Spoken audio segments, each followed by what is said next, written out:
Hey, this is Matt once again. What about two of the videos? Another paid request, this time for Jonathan Lindsey. Thank you so much for that. And for those interested in requesting any type of videos, topics, commentaries, reactions, reviews, what have you, I'll try to get to it as soon as I can. And feel free to send them either directly to my PayPal or join my Patreon. Both links are down below in the info box. And this is for an episode of Batman the Animated Series called Double Talk. I'll make sure you get, yep, Double Talk. And this is about the ventriloquist and the person behind it who gets rehabilitated, gets released out of Arkham Asylum, trying to go the straight and narrow life, even gets a job working for Wayne Enterprises. And I thought this was a pretty decent, efficient episode.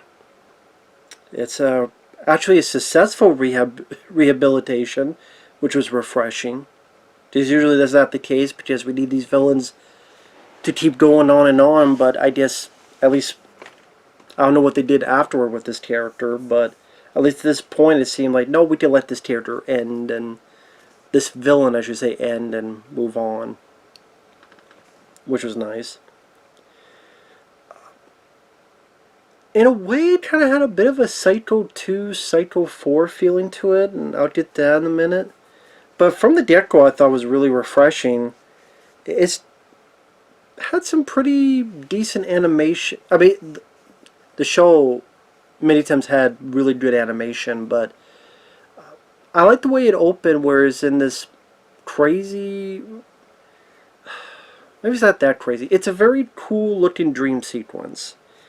I just thought it was interesting, showing all the yellow lights going down this seemingly long tunnel, and you realize it's cell doors, and one cell door opens, and there's our character, the man behind the ventriloquist, which was a guy, dirty glasses, but he was like, because of his split personality, was compelled to carry this doll of a gangster that told him what to do.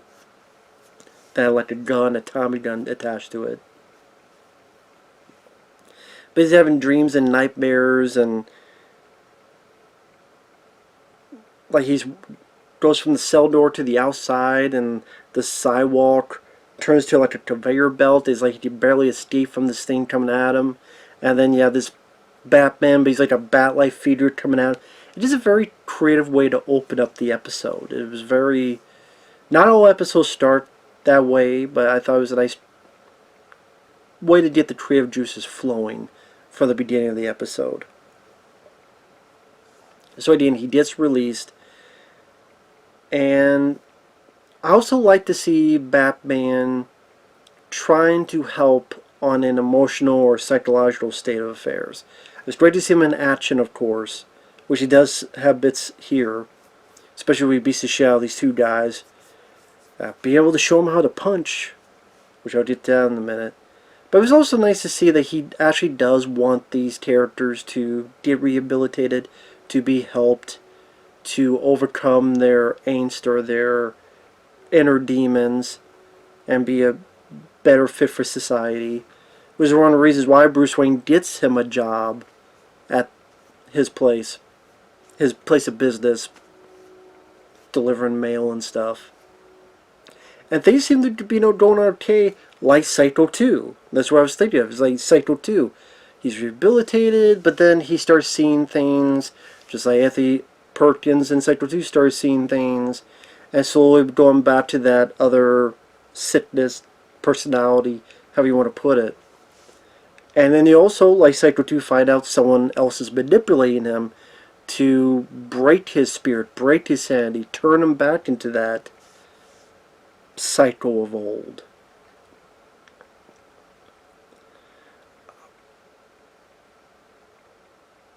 That was kind of cool. I mean, it made sense for this type of character, but it was interesting to see that he actually was sticking to the rehab. It was someone else pulling the strings, no pun intended, to force him into being the bad guy again.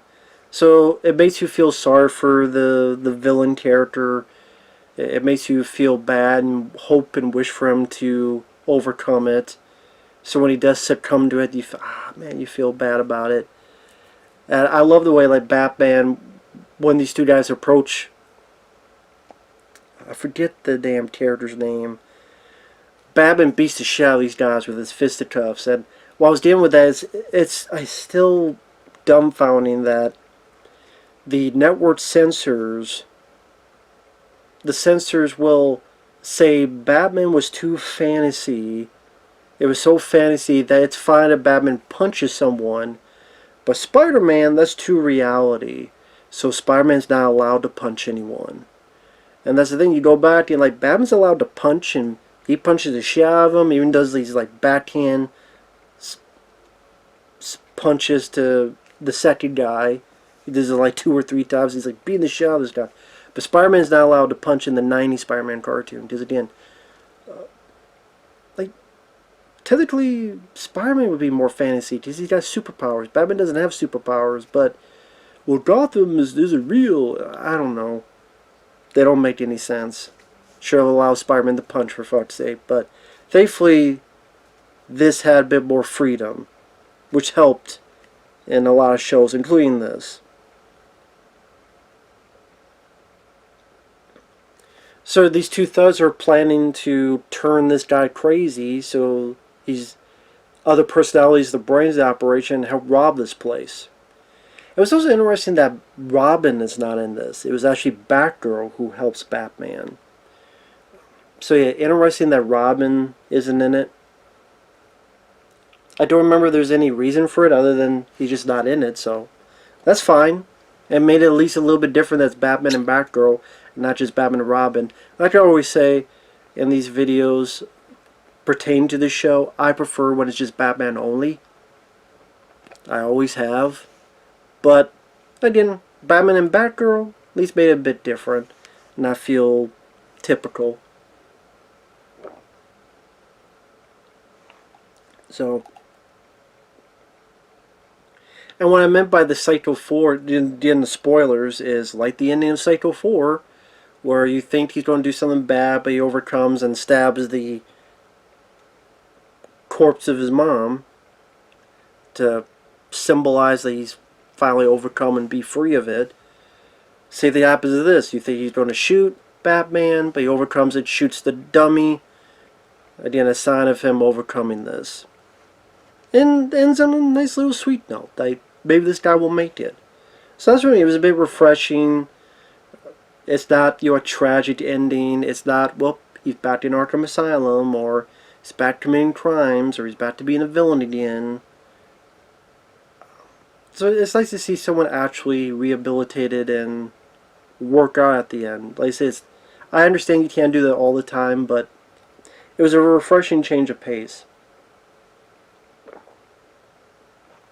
So because of that, because of, the Psycho 2 bit of vibe, which I like Psycho 2, that's actually my favorite of that franchise. Because, it's nice to see Batman, wanting and showing that his character can go into these criminals and wanting them to be a better person, not just for society, but for their own sake. It just made it seem different and, in a good way, stick out a bit more.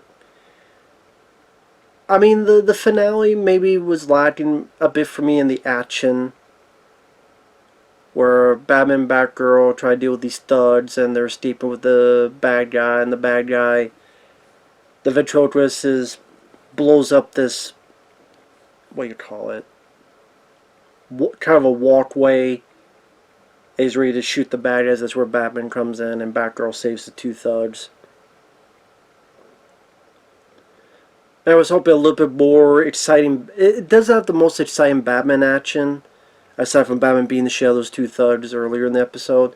So if you're looking for an episode that has thrilling chases, action, excitement, this might not be the episode for you, but it's definitely a decent bit of character work. And, like I said, the ventriloquist villain is definitely a bit more of a unique type of villain. And, like I said, the fact that a cartoon can make me sympathize or sympathize. Why am I fucking up all that? Jesus Christ. I swear there's not alcohol in this. I do not drink alcohol. I do not do windows.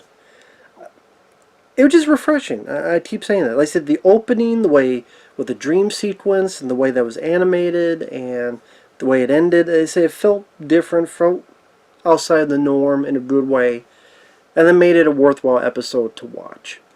So,